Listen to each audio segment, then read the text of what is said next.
Fala pessoal, tudo bom? Me chamo Gabriel Ítalo, sou enfermeiro em unidade de terapia intensiva e esse aqui é o nosso primeiro vídeo desse canal, né? A ideia é que a gente crie esse canal para facilitar a sua prática, facilitar ali as vivências que você vai ter, seja na emergência, né?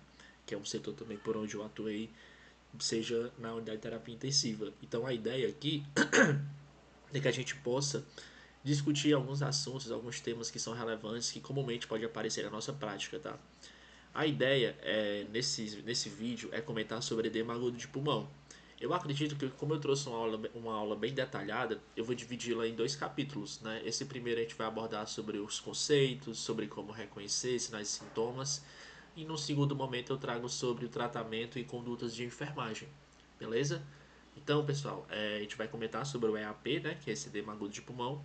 A gente tem que entender que ele pode ser de origem cardiogênica ou não cardiogênica. Eu vou sumir aqui para que a gente possa ver melhor a apresentação. Depois eu apareço ao longo das discussões.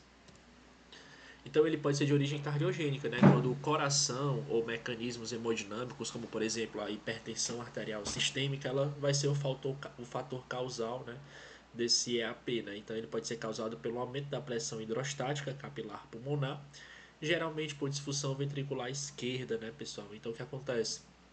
Aquele coração da insuficiência cardíaca, por exemplo, que é um coração hipertrofiado, que tem músculos muito grandes, né?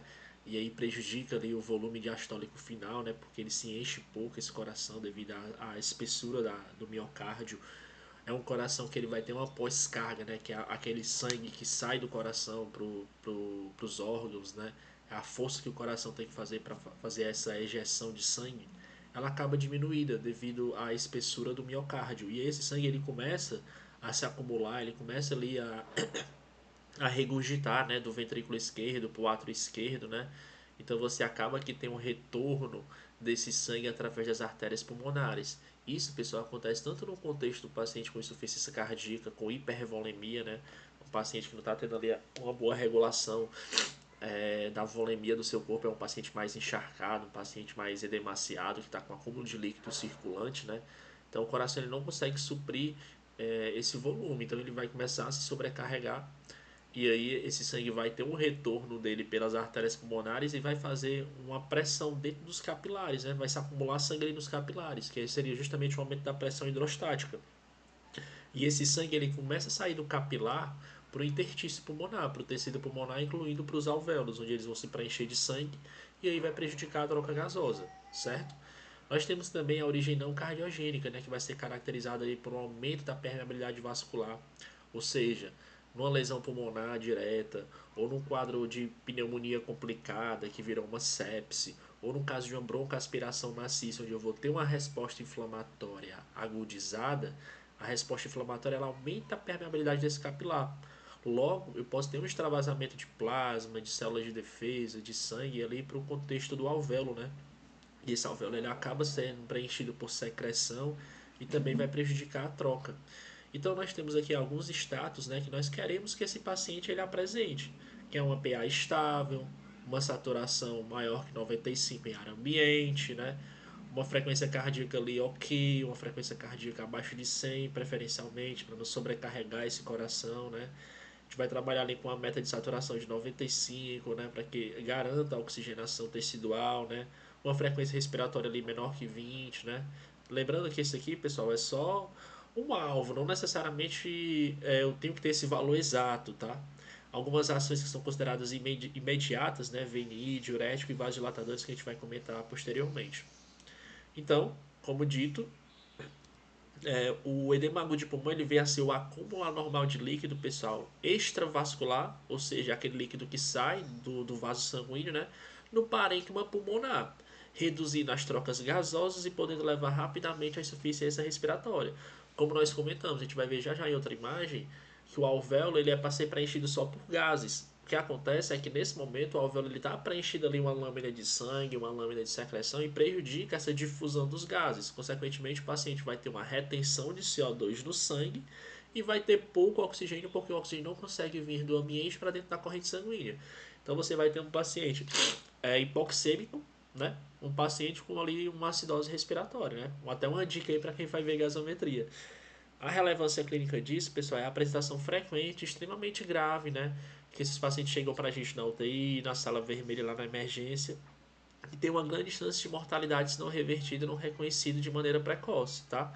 Alguns contextos clínicos são associados com a insuficiência cardíaca agudizada, como nós comentamos, o paciente com síndrome coronariana aguda, com IAM, né, que geralmente vem ali com o coração lesionado, e esse coração ele vai ter um prejuízo quanto bomba, então logo ele não vai conseguir se ejetar direito, né, não vai conseguir fazer essa função de contratilidade preservada e pode ter essa regurgitação sanguínea do ventrículo para os átrios até chegar ao pulmão.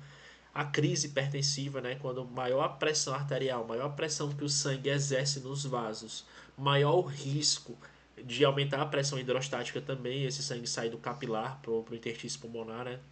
Então, crises hipertensivas, e quando você associa uma crise hipertensiva ao paciente que tem já hipertrofia ventricular, aí você tem um fator de risco ainda mais dobrado para a questão do edema agudo de pulmão, certo?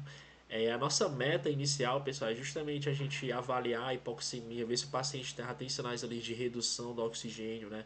Essa redução a gente vai ver depois nos sintomas que pode se manifestar também como questões neurológicas, o paciente chega mais agitado, aquela sensação de se afogar no seco, né? A meta também é reduzir a congestão, né?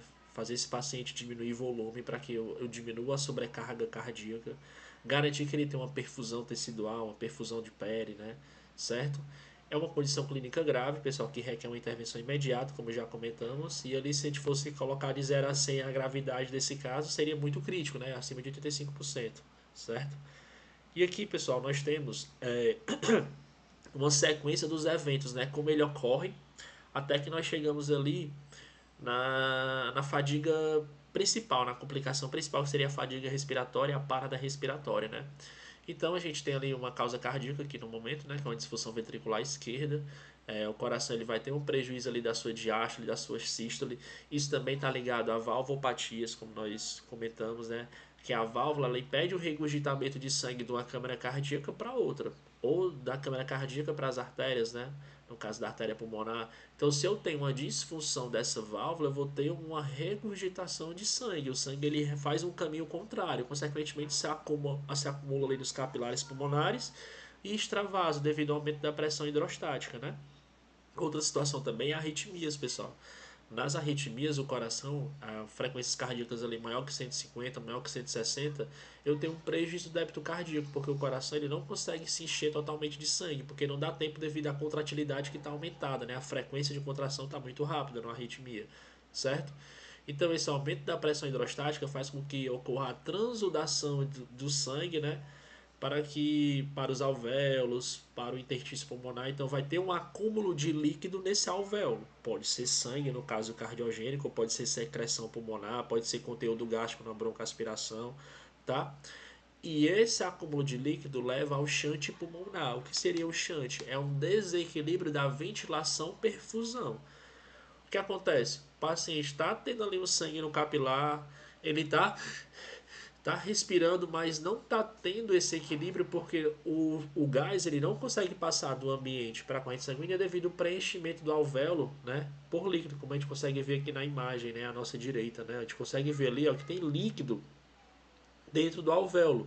Consequentemente, o CO2 ele não consegue sair da corrente sanguínea, nem o O2 consegue entrar na corrente sanguínea. Então, eu vou ter o desequilíbrio dessa ventilação-perfusão, certo? E isso, pessoal, a gente vai ter um sinal bem característico, né? Quando esse alvéolo está preenchido por uma secreção ou por líquido, que vai ser o sinal do escarro rosado espumoso, né? Que é um escarro que ele se apresenta como um líquido alcalino, né? E no meio desse líquido alcalino, dessa secreção alcalina, eu tenho um rosáceo assim, de sangue, né? Pontinho vermelho de sangue, tá? E é interessante também que esse líquido ele vai ser espumoso, né? Indicando ali a presença de oxigênio nessa secreção, tá bom? Então tudo isso ocorre devido ao aumento da pressão hidrostática capilar pulmonar e esse aumento da pressão leva com que o líquido ele saia do capilar sanguíneo para o espaço intersticial, o espaço alveolar, né? Certo? Então o paciente ele tem aquela sensação que ele está de fato se afogando. Alguns sinais clínicos são evidenciados nesse caso, como crepitus, né? Na ausculta você vai ouvir aqueles estralinhos, né? Aqueles barulhos de secreção mesmo. Uma terceira bulha ventricular pode aparecer. A ortopneia, que é bem característica no paciente com edema agudo de pulmão, pessoal. Quando você deita ele a 0 graus, com a cabeceira reta, você vai ver que ele vai ficar com aquela sensação de afogado mesmo, né? Então, o paciente que eu tenho que mobilizar ali bem rápido e já deixar ele em folga, em semifolga, em 45, 90 graus, de preferência até com as pernas pendentes, né, que diminui ali o retorno venoso, para que eu melhore dessa questão daquela fome de ar que ele vai sentir, tá? A monitorização nós já falamos ali, né, das nossas metas, e é isso, pessoal. Pontos chaves disso aqui, a gente reduz o que vai acontecer, né? É a redução da complacência pulmonar. O paciente ele vai ter um impedimento das trocas gasosas e vai ter um risco de insuficiência respiratória, que seria a complicação máxima, certo? Ok? Aqui para reforçar, né? A diferenciação entre o EAP cardiogênico e o não cardiogênico. O cardiogênico ele vai ter como causa, como a gente comentou, insuficiência cardíaca esquerda, o IAM, valvulopatias, a fibrilação atrial, né, que a gente vai ver que é uma frequência ali muito elevada, prejudica o coração de se encher, prejudica ali a pré-carga, consequentemente a pós-carga, né? Crises hipertensivas e cardiomiopatias. O paciente que ele tem uma hipertrofia, né, ventricular decorrente de uma cardiomiopatia, né, de uma doença de Chagas, por exemplo, certo? Na causa não cardiogênica, nós comentamos que vai ter a lesão pulmonar, né, um trauma direto que fez esse pulmão sangrar e, consequentemente, os alvéolos se acumularam de sangue. Uma pneumonia grave, o paciente tem ali uma exacerbação, perdão, daquela pneumonia ou daquela infecção que aumentou a produtividade de secreção, né, certo? De muco. Então, o acúmulo desse líquido, o aumento da permeabilidade decorrente da inflamação, pode levar com que essa secreção, esse muco se acumule no alvéolo. Trauma, queimaduras, onde eu tenho ali principalmente nas queimaduras, né, uma alteração da permeabilidade dos vasos também, né, devido à resposta inflamatória sistêmica. Uma aspiração de conteúdo gástrico, uma broncoaspiração maciça, uma broncoaspiração elevada, né, um paciente muito idoso que broncoaspirou todo o conteúdo gástrico, por exemplo. Na pancreatite aguda também, que eu tenho ali uma resposta inflamatória associada ao aumento do retorno gástrico, né? E o edema neurogênico, né? O paciente já tem essa condição aí de base, tá bom? E outra, pessoal, fatores precipitantes comuns, que é importante também que a gente se atente, é uma infecção, como a gente falou, né? Uma infecção sistêmica. Pacientes que são cardiopatas, que são hipertensos, que não têm uma adesão medicamentosa eficaz. Pacientes que têm uma insuficiência renal, ele também pode se apresentar com EAP.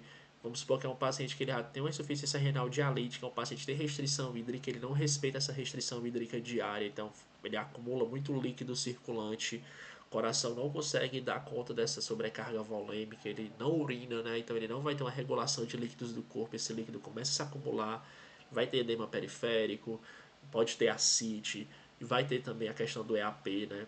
Certo? Arritmias, como nós comentamos, e a isquemia, que seria a lesão propriamente do miocárdio.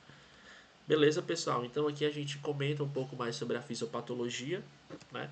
Nós comentamos mais sobre a causa, sobre como se manifesta essa doença, tá? E aqui depois a gente vai comentar agora nessa segunda parte, nesse próximo vídeo, as manifestações que são mais conhecidas e como é que nós possamos tratá-las, beleza? Espero que vocês tenham gostado desse vídeo. Pode comentar, pessoal, a gente fica à vontade aqui para um crescimento, uma troca mútua, né? Podem comentar, podem dar sugestões, fiquem à vontade aí no campo dos comentários. Beleza? Valeu!